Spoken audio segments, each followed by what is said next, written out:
வணக்கம். போன வீடியோவிலே நிம்மதி இங்கே அப்படின்னு சொல்லியிருந்தேன். நிறைந்த மதி அதை பற்றி தான் சொல்லியிருந்தோம்.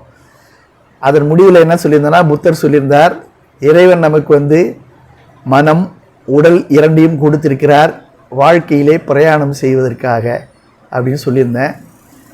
இப்போ நம்ம உடம்பை பற்றி பேசணும். உடல், ஏற்கனவே மனதை பற்றியும் நான் உங்களுக்கு சொல்லியிருக்கேன். நிறைந்த மனத்தை பற்றியும் சொல்லியிருக்கேன், நிறைந்த அறிவு பற்றியும் சொல்லியிருக்கேன். உடல் பார்த்தீங்கன்னா பல அதிசயங்களை கொண்டது நம்ம உடம்பு. அது இன்னும் இன்டர்னல் ஆர்கன்ஸை பற்றிலாம் நிறைய சொல்லணும்னு நினச்சிட்டு இருக்கேன். அது அப்புறமா உங்களுக்கு சொல்கிறேன். அவர் body is a bundle of wonder அப்படின்னு டாக்டர் ஈஸ்வரராஜ் அவர்களும் சொல்லுவாங்க. அவ்வளோ அதிசயங்கள் இருக்கும் நம்ம உடம்புல. அதை பார்த்தீங்கன்னா மனத்தில் அந்தக்கரணங்கிறது 4 வகைப்படும். மனம், சித்தி, புத்தி, அகங்காரம் அப்படின்னு இருக்கும். மனம்ன்றது பார்த்தீங்கன்னா ஏற்கனவே நான் சொன்னேன், எண்ணம் சிந்தனை எல்லாம் உள்ளடக்கி இருக்கும்.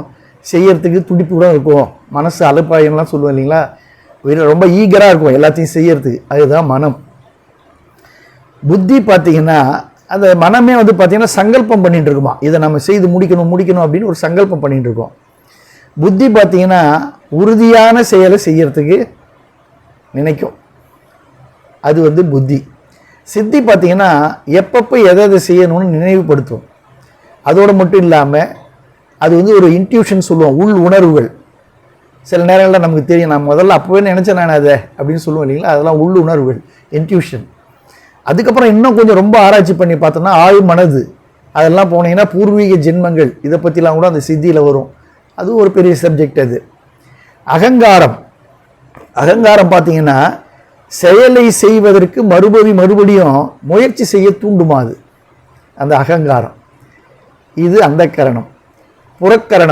புறக்கரணம்ன்றது வெளியே உடம்புல பார்த்தீங்கன்னா கண், காது, மூக்கு, வாய், கை, கால், இது 5 கரணங்கள். மொத்தம் 9 கரணங்கள். நான் கூட ஒரு 10 வருஷத்துக்கு முன்னாடி வல்லக்கோட்டை முருகனுக்கு ஒரு பாடல் எழுதியிருந்தேன். கரணங்கள் 9லும் காரணம் நீயாகி காரியமாய் எனை வைத்தாய் முருகையா, வல்லமை தந்திடும் வடிவேலா, நின் கோட்டையில் இல்லை என்பாரும் உண்டோ அப்படின்னு சொல்லியிருப்பேன். இப்போ பார்த்தீங்கன்னா அந்த கரணம் புறக்கரணங்கள் இரண்டும் சேர்ந்தது தான் உடம்பு. உள்ளுக்குள்ளே இருக்கிற மனம், இதை பற்றிலாம் சொல்லிட்டோம். இதில் பார்த்தீங்கன்னா எல்லாமே உள்ளுக்குள்ளே இருக்கிறதுலாம் கண்ணுக்கு தெரியாத புலன்கள், ஸ்கேன் பண்ணால் கூட பார்க்க முடியாது. ஆனால் எவ்வளவு பெரிய ஆற்றல்களை நமக்கு கொடுத்துருக்காரு பார்த்தீங்களா இறைவன். அப்போ பார்த்தீங்கன்னா அந்த இன்டர்னலாக உள்ளுக்குள்ளே இருக்கிறதுலாம் சாஃப்ட்வேர், அறிவு, நுண்ணறிவு, இதெல்லாம் கொடுத்துருக்கார். ஹார்ட்வேர் ரெண்டும் சேர்ந்துருக்குது. இப்போ சாஃப்ட்வேர், ஹார்ட்வேர் எல்லாம் இன்டர்லிங்க்டு, ப்ரீலோடட், எல்லாமே நமக்கு கொடுத்தாச்சு. இப்போ என்டர் பட்டனை தட்டணும்னா வாழ்க்கைக்கு போக வேண்டியது. ஸ்க்ரீனில் அப்படியே நம்ம வாழ்க்கை தெரியும். அதுதான். ஆக இப்போ இந்த பார்த்தீங்கன்னா இந்த அந்த கரணமும் புறக்கரணமும் நமக்கு எப்படி வேலை செய்யுதுன்றதுக்கு ஒரு சின்ன உதாரணம் ஒன்று சொல்கிறேன். இப்போ நடந்து போயிட்டு இருக்கும்போது காலில் ஏதோ குத்திட்டு அப்படின்னு காலை தூக்குறோம். அந்த தூக்குறோம் பார்த்தீங்களா, அது அனிச்சை செயல், உடம்பு செய்யுது. முதுகெலும்புலேருந்து செய்யாது, அனிச்சை செயல். அதுக்கப்புறம் பார்த்தீங்கன்னா நம்ம மூளை தான் சொல்லுவோம், காலை தூக்கிறது, உட்காந்துன்னு காலை பார்த்து அது கண்ணாடியா முள்ளா அதை க்ளீன் பண்ணுறது, அதுக்கு ஃபர்ஸ்ட் எய்ட் பண்ணுறது, இதெல்லாம் மூளை. அப்போ அது அந்த கரணங்கள் செய்யறது. இந்த 2 கரணங்களும் சேர்ந்து தான் மனம், உடல் ரெண்டும் சேர்ந்து இப்போ வாழ்க்கைக்கு நாம் தயாராகிட்டோம் இல்லைங்களா.